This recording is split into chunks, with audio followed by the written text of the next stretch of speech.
연극영화과 가야 되나요? 말아야 되나요? 연극영화과를 꼭 가야 하는지, 갔을 때 각각의 장단점이 어떤지, 또 어떤 목적을 가지고 연기 입시를 준비를 하면 좋을지. 그래서 연극영화과도 못 가면 배우가 못 된다. 연극영화과에 가야만 배우로서 활동을 할 수 있다. 예고만 가면, 대학만 가면, 졸업만 하면 내가 잘 되겠지? 내가 배우로서 탄탄대로를 걷겠지? 근데 현실은 다릅니다. 그때는 진짜 후배들한테도 1학년 1학기 그 여름방학에는 진짜 절대 예대 오지 말라고 했을 정도로 전 정말 최악이라고 생각했는데 그러면 하세요. 무조건 입시해야 된다던데 이러면 마세요. 이런 학교가 있다? 그러면 그 학교 안 쓰면 되죠. 내가 연기를 배우는 과정이 너무 어렵지만 재밌다. 더 해보고 싶다라는 긍정적인 마음을 들게 하는.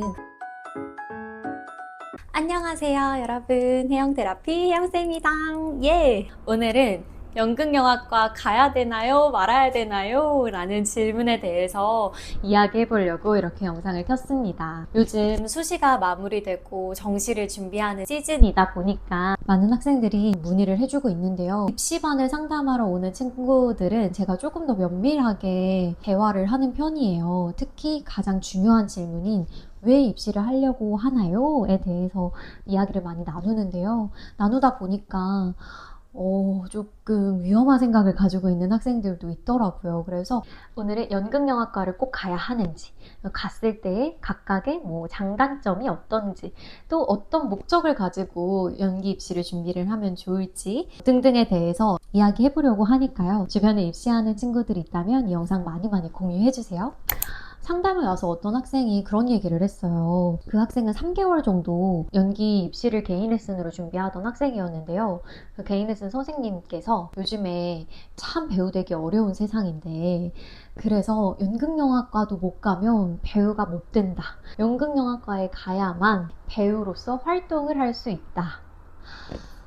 물론 정답은 없고 각각의 주장과 생각은 다를 테지만, 제 입장에서 이제 저의 의견을 말씀드리자면 저는 그건 아니라고 생각합니다. 연극영화과를 가야만 배우가 될 수 있다?는 아니에요. 반대로 얘기해서 연극영화과를 가지 않아도 배우 될 수 있다? 그럼 당연하죠. 그러면 좋은 배우는 연극영화과를 다 갔다? 이것도 아니에요. 그래서 사실 이게 좋은 대학이 배우로서의 성공을 이야기하는 것과는 별개의 사안이라고 생각을 하거든요. 오늘 영상의 핵심은요, 제가 이 스크립트를 막 쓰면서도 계속 반복해서 드는 생각이 있었는데 그게 오늘 영상의 핵심이 될 것 같아요. 바로 하기 나름이다. 오늘 영상을 이 한 줄로 요약할 수 있습니다. 하기 나름이다. 마법의 단어예요. 다양한 케이스가 있겠지만 제가 경험한 걸 말씀해 드리면, 저는 운이 좋게 영재교육원에 들어가게 되어서 중학교 때부터 연기를 학교에서 배우게 되었고요. 거기서 이제 연기를 처음 접해서 안양예고에 수석으로 입학했고, 또 현역으로 서울예술대학교 연기과에 합격을 해서 3년 동안 열심히 휴학 한 번 없이 학교 생활하고 수석으로 졸업을 했습니다. 또 학사학위에 입학 시험을 봐서 붙어서 1년 동안 학사학위를 하면서 글로벌 인턴십을 다녀오기도 했어요. 근데 저는 그때마다 생각했거든요. 저도 예고만 가면, 혹은 대학만 가면, 혹은 졸업만 하면 내가 잘 되겠지? 내가 배우로서 탄탄대로를 걷겠지? 근데 현실은 다릅니다. 네, 제가 대학을 졸업하고 현장 오디션을 많이 봤을 때 느낀 점은요, 학력보다 경력이 중요하구나 였어요. 왜냐면 현장에서는 감독님들이랑 작가님과 이렇게 미팅을 하게 되는데 그분들이 제 학력을 보고 붙여주지 않으시거든요. 오히려 대화도 경력에 대한 대화를 더 많이 나누더라고요. 이 감독이랑 이 작품 했네? 여기에 출연했어요? 이런 얘기를 하지, 이 학교를 나왔네, 이 학교에 상을 받았네, 이런 얘기? 크게 저는 관심 없다고 생각합니다. 근데 또 장점도 있죠. 네, 장점도 있어요. 물론 하기 나름이다. 본인이 노력한다는 전제하에 학교에 가면 어쨌든 연기를 하는 수많은 동기들, 후배들, 선배들, 교수님을 만날 수가 있어요. 그러면서 그분들을 보면서 배우는 것도 있고, 또 어떻게 이것도 인맥 관리하기 나름이겠지만 좋은 인맥 연이 맺어져서 또 좋은 기회가 생길 수도 있죠. 또 학교에서는 학교에서만 할 수 있는 그런 경험들이 있잖아요. 예를 들어서 캠퍼스 라이프, 20대에서만 할 수 있는 그런 경험들. 저는 이거 너무너무 소중하다고 생각합니다. 왜냐면 그 시기가 지나면 30대, 40대, 50대 할머니가 돼서는 절대로 할 수 없는 경험 중에 하나잖아요. 내가 20살 때 캠퍼스 라이프를 즐기면서 대학교에서 공연도 올려보고 뭐 졸업장도 따보고 하는 거는 저는 유일한 경험이기 때문에 중요하다고 생각합니다. 또 저는 제가 다닌 학교들에서 정말 좋은 선생님들께 교육 받을 수 있었던 게 큰 장점 중에 하나라고 생각을 합니다.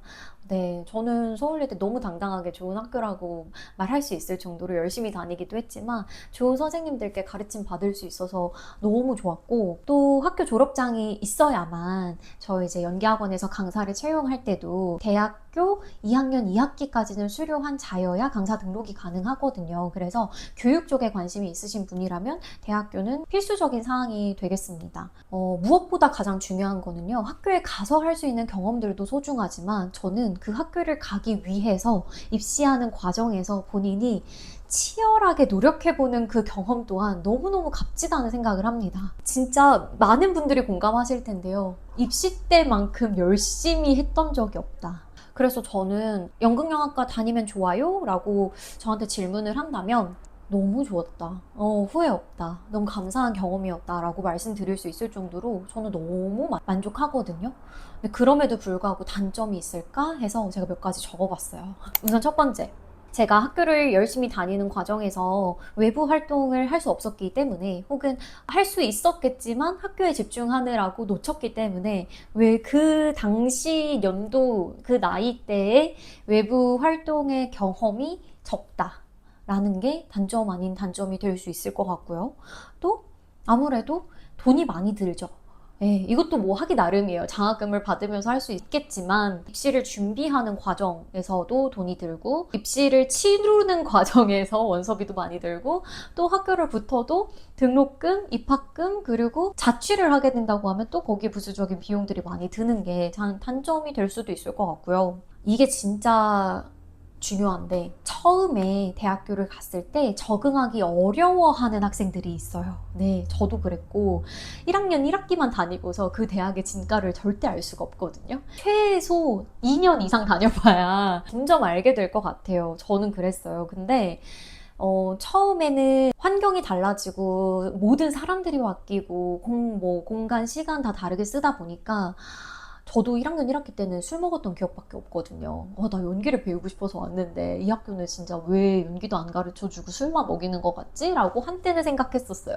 그래서 그때는 진짜 후배들한테도 1학년 1학기 그 여름방학에는 진짜 절대 예대 오지 말라고 했을 정도로 전 정말 최악이라고 생각했는데, 그 구간을 버티니까 진가를 알게 되더라고요. 네, 정말 많이 배웠고 전 너무 좋은 학교라고 생각해요. 근데 또 이게 하기 나름이기 때문에 누군가는 얘들 진짜 별로던데? 거기 진짜 별거 없던데?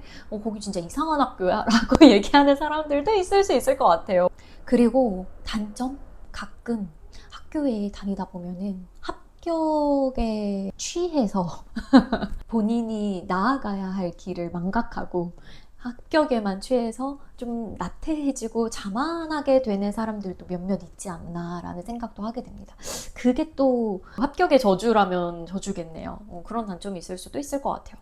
자, 그러면 여러분들 어떤 목적을 가지고 입시를 하나요? 그거에 대해서 제가 하세요 마세요를 제가 감히 제 입장을 한번 말씀드려 보도록 하겠습니다. 제가 상담을 하면서도 입시를 함에 있어서는 정말 자기 동기가 필요하다라고 얘기를 해요. 왜냐하면 입시는요, 너무너무 힘든 과정이에요. 불안함의 연속이고 평가의 연속이고 어떻게 보면 또 비교의 연속이 될 수 있어요. 불확실함 안에서 계속 지겨운 걸 반복해야 되는 일일 수도 있고요. 넘어져도 다시 일어나서 재도전해야 하는 일일 수도 있습니다. 근데 그런 과정을 건강하게 이겨내기 위해서는 자기 동기가 있어야 하는데요. 예를 들면 이런 거예요. 그 학교에서만 할 수 있는 경험을 죽기 전에 꼭 해보고 싶다. 내가 이 학교에 가서 이 교수님한테 배우거나, 이 학교의 학생들과 함께 공연을 올리거나, 내가 이 학교의 일원으로서 캠퍼스 라이프를 즐기고 싶다? 그럼 해야죠. 하세요. 또 그런 친구들이 있을 거예요. 제가 지금 20대인데 20대에만 할 수 있는 경험을 하고 싶어요. 제가 나중에 돌아봤을 때 그때 도전 안 했지 하면 후회할 것 같아요. 그래서 지금 붙던 떨어지던 이 입시라는 과정을 도전해보고 싶습니다. 그러면 하세요. 근데 배우 되려면 무조건 입시해야 된다던데 이러면 마세요. 그냥 남들 다 하니까 저도 왠지 해야 될 것 같아서 그냥 가벼운 마음으로 해보는 건데 이것도 쉽지 않을 수 있습니다. 일단 뭐 하면서 구체화는 할 수 있겠지만 결국에 자기 동기를 찾지 못하면요, 오래 가지 않아서 그만두거나 완주를 건강하게 하지 못할 확률이 큽니다.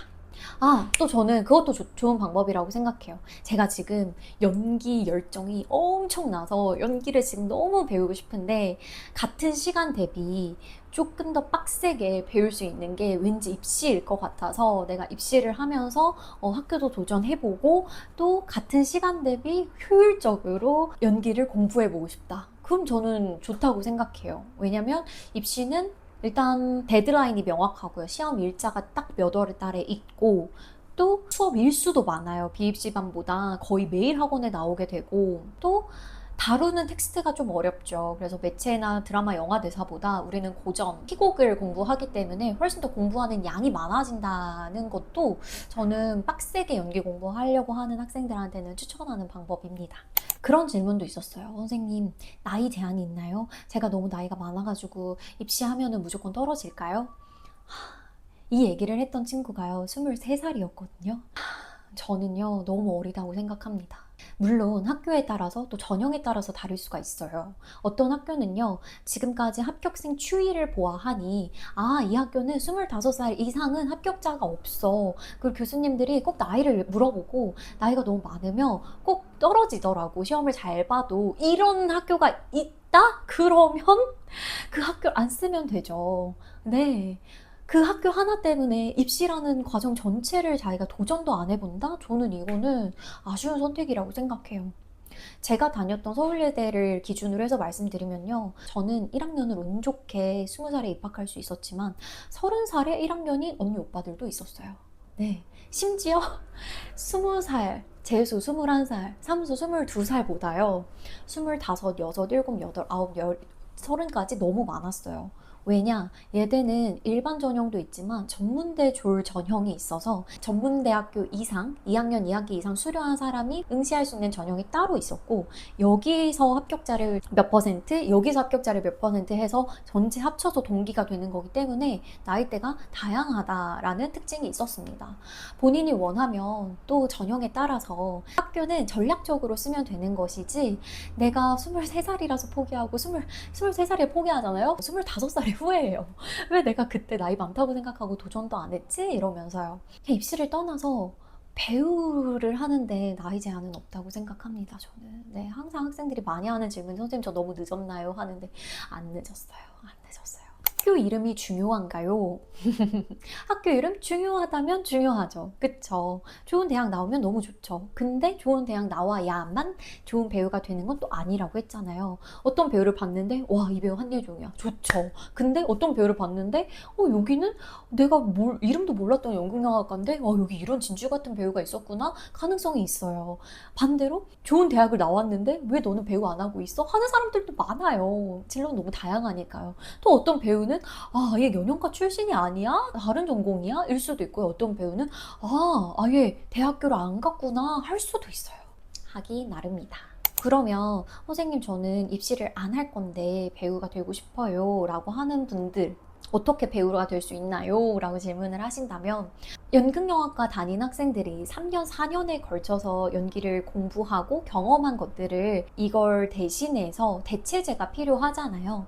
내가 연기를 더 정확하고 체계적이고 꼼꼼하게 알려줄 수 있는 선생님을 만나서 짧은 시간에도 알차게 배우는 게 가장 중요할 거라고 생각을 합니다. 제가 어제 상담 온 친구가 그런 얘기를 해줬어요. 그 친구는 초등학교 때부터 연기가 너무 하고 싶었는데, 이 얘기하면 좀 길어질 것 같은데, 부모님이 반대를 해서 대학교에 진학을 해서 자기가 번 돈으로 학원에 이제 갔는데, 학원이 좀 강압적인 분위기였나 봐요. 궁금해서 질문을 해도 선생님께서는 자기 말에 트집 잡는다고 생각을 하셨고, 항상 연기를 발표할 때 되게 엄숙한 분위기, 그리고 약간 이렇게 팔짱 끼고 누우셔서 어디 한번 해봐.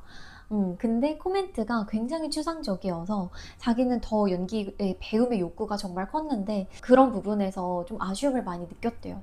근데 8개월이나 다녀서 제가 왜 그렇게 오래 다녔어요? 왜 이렇게 오래 참았어요? 했더니 그런 강압적인 분위기가 자기한테 도움될 거라고 생각을 했대요. 그런 스파르타식의 분위기 속에서 연기가 더 늘 거라고 생각을 했고, 여기서 포기하면 자기가 왠지 도피하는 것 같고 나약한 것 같아서 버텼다고 하더라고요. 근데 이제 이야기를 해보면서 너무 아니라는 걸 많이 느꼈죠. 그렇게 자기가 스스로 판단을 할 때 지금 연기를 배우고 있는 과정에서 차근차근 체계적으로 성장하고 있고, 이 선생님이 내가 궁금한 부분을 충족시켜 줄 수 있는 사람이며, 내가 연기를 배우는 과정이 너무 어렵지만 재밌다, 더 해보고 싶다라는 긍정적인 마음을 들게 하는 그런 좋은 분을 만나면 좋을 것 같아요. 네, 오늘 여러분, 사실 이 이야기가 정답이 있는 분야가 아니라서 제가 저의 생각으로 오늘 막 주저리 얘기를 했는데 도움이 되었다면 좋겠고, 또 더 궁금한 점이 있으시거나 하시다면 댓글로 남겨주세요. 제가 나름대로 답변을 열심히 해보고, 안 돼도 우리 꼬잉이 여러분들이 서로서로 도와주세요. 그럼 다음 영상에서 또 만나요. 안녕. 예.